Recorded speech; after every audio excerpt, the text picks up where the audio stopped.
We have the mics. ನಮ್ಮ ತಂಡ ಇಲ್ಲಿದೆ. ಕಾಂತಾರ ಚಾಪ್ಟರ್ 1 ನಿಮ್ಮ ಹತ್ರ ಮೈಕ್ಗಳು ಬರುತ್ತೆ.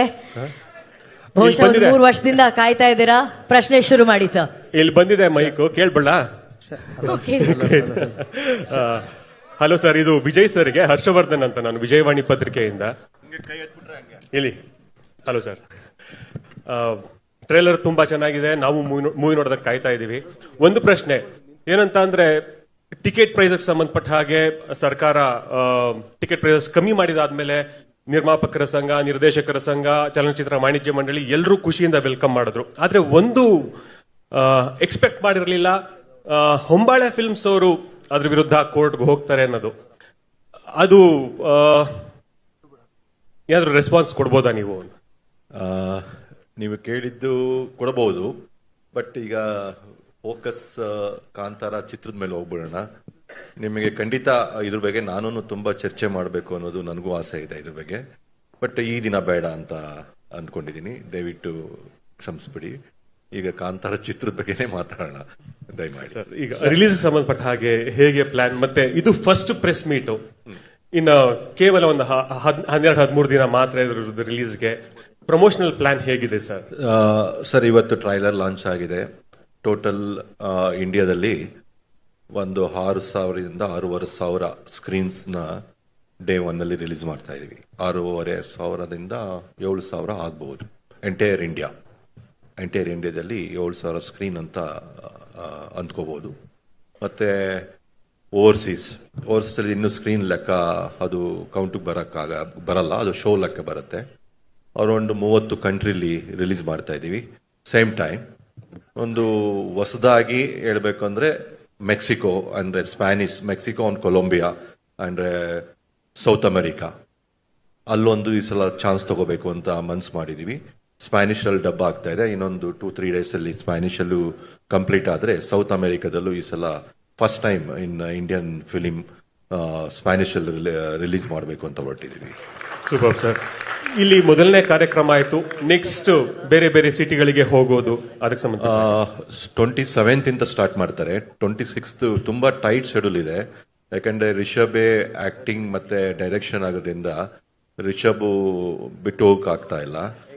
ರಿಷಬ್ ಹೋಗ್ಬೇಕಾಗೋದ್ರಿಂದ 27th ಸ್ಟಾರ್ಟ್ ಮಾಡ್ತಾರೆ. First Kochi, second half Chennai, 28th Hyderabad, 29th and 30th north India, ಈ ತರ ಪ್ಲಾನ್ ಮಾಡಿದೀವಿ.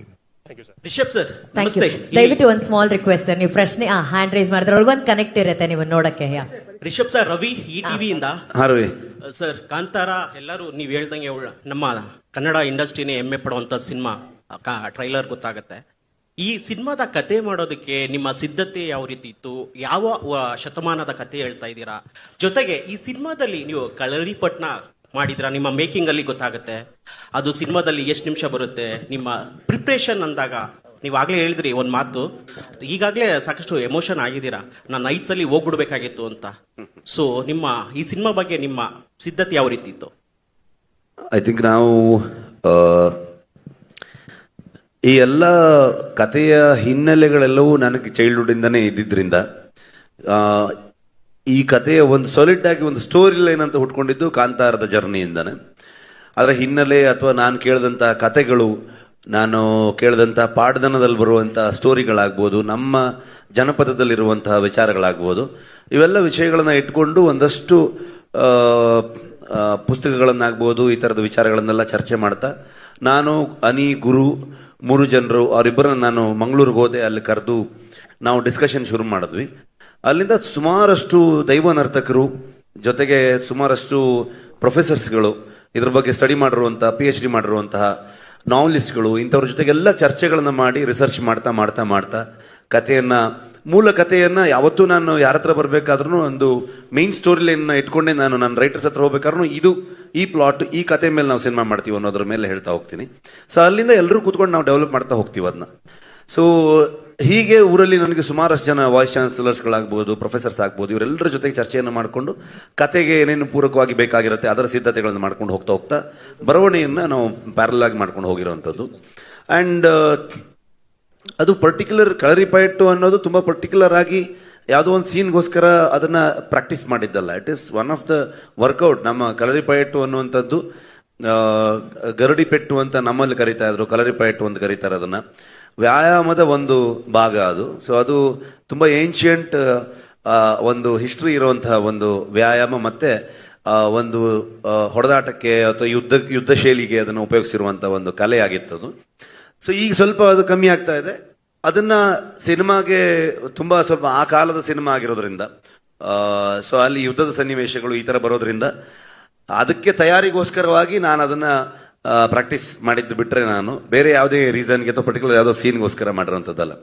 ಅದೇ ತರದಲ್ಲಿ ನಾವು ಸಿನಿಮಾ ಫೈಟಿಂಗು ಕೂಡ ಈಗ ಮಾಸ್ಟ್ರು ಬಂದಾಗ ನಮ್ಗೆ ಇವ್ರ ಜೊತೆಗೆ ಇನ್ನೂ 4-5 ಜನ ಮಾಸ್ಟರ್ಗಳಿದ್ರು. ಬಲ್ಗೇರಿಯಾದಿಂದ ಒಬ್ರು ಜೂಜಿ ಅಂತ ಒಬ್ರು ಮಾಸ್ಟರ್ ಬಂದು ವರ್ಕ್ ಮಾಡಿದ್ದಾರೆ, ಅಂಡ್ ಮ್ಯಾಥ್ಯೂ ಅಂತ ಅನ್ಕೊಂಡು ಮಾಡಿದ್ದಾರೆ, ರಾಮ್ ಲಕ್ಷ್ಮಣ್ ಮಾಸ್ಟರ್ ಮಾಡಿದ್ದಾರೆ, ಮಿಥುನ್ ಅಂತ ಒಬ್ಬ ಹೊಸ ಮಾಸ್ಟರ್ ಕೂಡ ಒಂದು ಸೀಕ್ವೆನ್ಸ್ಗಳನ್ನ ಮಾಡಿದ್ದಾರೆ, ಅರ್ಜುನ್ ಮಾಸ್ಟರ್ ಮೇಜರ್ ಎಲ್ಲ ಸೀಕ್ವೆನ್ಸ್ಗಳನ್ನ ಮಾಡಿದ್ದಾರೆ. ಎಲ್ಲಾ ಸೀಕ್ವೆನ್ಸ್ಗಳಿಗೂ ನಮಗೆ ರಿಹರ್ಸಲ್ ಮಾಡಿಕೊಂಡು ತುಂಬಾ ಹೆಲ್ಪ್ ಮಾಡ್ತಾ ಇರ್ತದೆ ಅಷ್ಟೇ. ಆ ತಯಾರಿಗಳು ಮಾಸ್ಟರ್ ಏನೇ ಕಂಪೋಸ್ ಮಾಡಿದ್ರು ಇಮಿಡಿಯೇಟ್ಲಿ ಅದಕ್ಕೆ ಅಡಾಪ್ಟ್ ಮಾಡ್ಕೊಂಡು ಆ ಸೀಕ್ವೆನ್ಸ್ಗಳನ್ನ ಮಾಡೋದಕ್ಕೆ ಹೆಲ್ಪ್ ಆಗ್ತಿತ್ತು. ಸೊ ಆ ಕಾರಣಗಳಿಂದಾಗಿ ಈ ತಯಾರಿಗೋಸ್ಕರ ಮಾಡಿರುವಂಥದ್ದು. ಶೆಟ್ರೆ ಇಲ್ಲಿ ಇಲ್ಲಿ ಇಲ್ಲಿ ಇಲ್ಲಿ